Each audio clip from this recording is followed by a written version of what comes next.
السلام عليكم يا احلى متابعين، مرحبا بكم في قناه سرور. كنتمنى تكونوا على خير وبخير ويلقاكم هذا الفيديو في افضل الاحوال. غادي نقدم لكم اليوم حلقه الخميس، الحلقه 77 من مسلسلنا الرائع والشيق رهينة الحب قبل عرضه على دزيم. كيف ما العاده غادي تكون حلقه مشوقه ومليئه بالاحداث، فتابعوا معايا الاخير. ما تنسوش تشتركوا الى باقي ما اشتركتوش في القناه، وكذلك جيم الى عجبكم الفيديو وتفعيل الجرس باش يوصلكم جديد الفيديوهات. اهم حدث في الحلقه، فيكرام غادي تغرم باخت بانتي بورفا، ظهور شخصيه جديده في المسلسل. البدايه مع بانتي اللي كانت في الحمام، تذكرات منين قال لها جايان ام ديالك مره اخرى باعتك ليا ومره اخرى انت الملك ديالي. بانتي غادي تبقى تبكي وغادي تسمع انيتا كتعيط عليها، غتقول لها بانتي فينك؟ منين غادي تمشي عندها؟ غتقول لها فين مشات بورفا؟ غتقول لها ما عرفاش. انيتا غتقول لها دابا اتصلي بها. انتقلوا عند بورفا، غادي تكون في واحد المطعم، غادي تتصل بها بانتي. بورفا غادي تجاوبها، غادي تقول لها انا في واحد المطعم بديت معاهم اليوم العمل، هو مطعم عائلي ومحترم، بلا ما تخافي عليا، نسالي العمل ديالي ونجي. المدير ديال المطعم غادي يقول لبورفا سيري للطاوله رقم 3 خذي الطلب ديالها. غتمشي فغتكتشف ان فيكرام موجود مع الاصدقاء ديالو، غادي تاخذ منهم الطلب ديالهم وغتمشي. انيتا غادي تقول بانتي علاش بورفا مشات تخدم، واش وقع بينها وبين مونتي شي مشكل؟ بانتي غتقول لها منين كنتي في السجن مشات بورفا عند مدير الشركه ديال مونتي وما بغاش يعطيها المبلغ. انيتا قالت ليها انا غنمشي غادي نعرف كيفاش نتفاهم انا وياه. انيتا غادي تخرج وبانتي غادي تتصل بها اهان، غادي يكون كيغني ليها واحد الاغنيه وبانتي غتقول ليه اهان علاش كتغني؟ قال ليها مع انتي وليتي كتنساي بزاف وقلت نغني لك هاد الاغنيه ونشوفك واش عاقله عليها. قالت ليه انا ما يمكنش ليا ننسى هاد الاغنيه لانك انت اللي كتبتيها على قبلي. اهان غيقول بانتي البارح كي درتي وصلتي للغرفه ديالي. بانتي غادي تهرب من الاجابه وغتقول ليه الام ديالي كتعيط ليا وغتقطع الاتصال. انتقلوا عند فيكرام، غيمشي عند بورفا فغيقول لها علاش خدامه في هذا المطعم، واش محتاجه الفلوس؟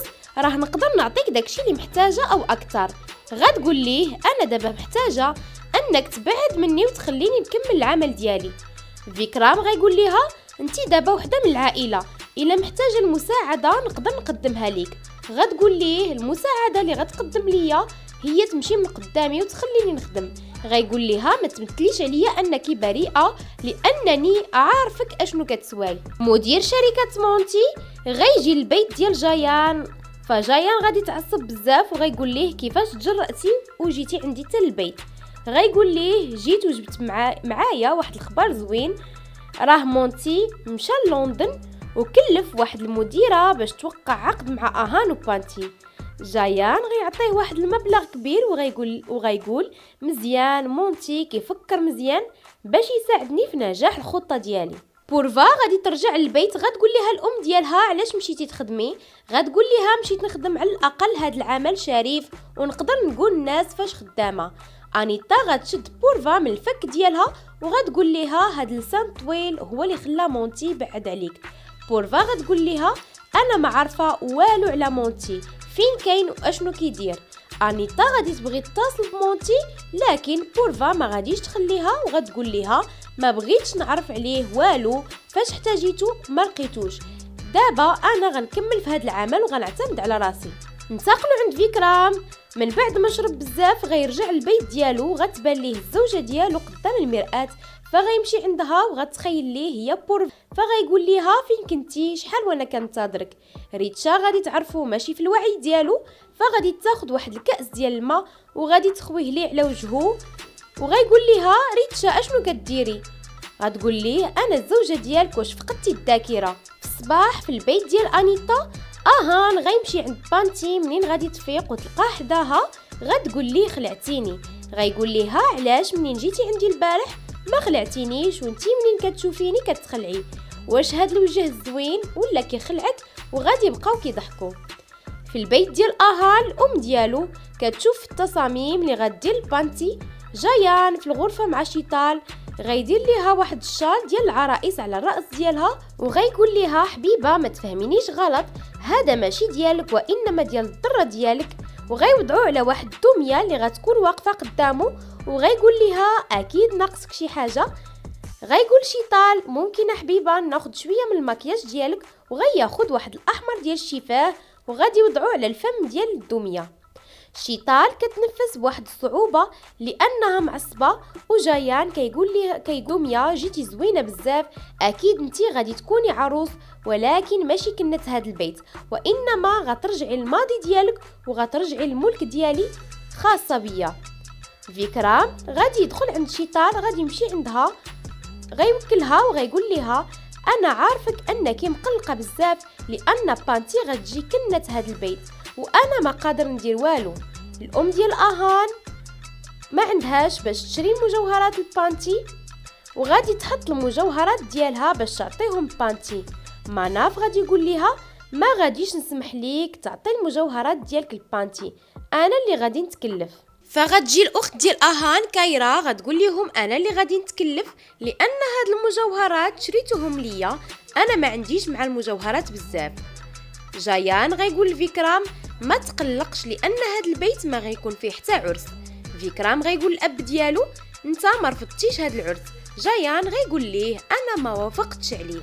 اهان غادي يجيه اتصال من خارج البلاد، فما غاديش يعرف الاتصال وين جا، غادي يتكلم مع واحد الشخصيه اللي ما غاديش تبانو. ايضا اهان غيكون سامع صوتها في شي بلاصه، وايضا الاسم ديالها يعني فيتسامعوا. غتقول ليه انا القدر ديالك واش مستعد القدر ديالك يتغير؟ غيقول ليها ما عرفتكش. في الاخير غتقول ليه انا صيفطني مونتي باش نوقع معاك انت وبانتي، بغيتكم تجيو عندي لهذا العنوان.